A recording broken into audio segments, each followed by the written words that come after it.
quick video on this very strange ribbon feed section on this Brother Deluxe 660 TR correction model. I think now normally this arm you would think, oh, it's broken because it's just falling down. So obviously I put the carriage down by putting it into caps lock, and it's got this really strange ribbon clasp. I don't know if that's the right word, but yeah. Anyhow, so normally you're just supposed to usually lift or push the ribbon through here, but this thing is a lever, which is very strange. And then you can get the ribbon where it's supposed to be. Another thing I had to do, obviously because this arm just drops, I had to sort of have the keys halfway in motion by putting something heavy on the typewriter. Otherwise it just does this and drops.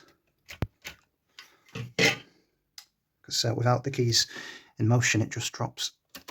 See what I mean? But if I lift the keys it gets where it should be.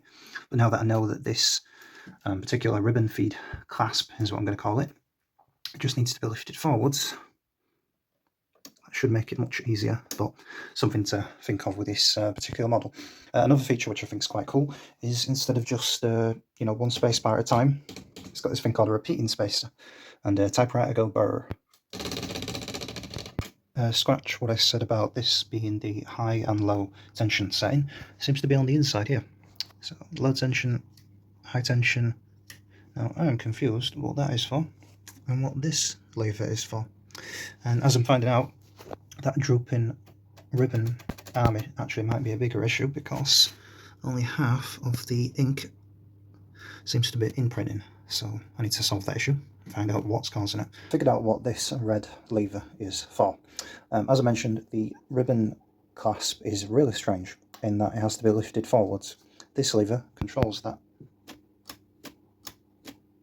and gives you the clearance you need to put the ink ribbon inside, which is good to know.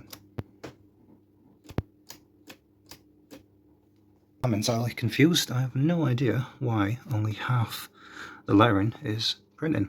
I'll have to look into this and see exactly what this mechanism is doing, but I guess a simple solution is to just swap the ribbons around, make red black and black red, and then it should print hopefully as I want it to.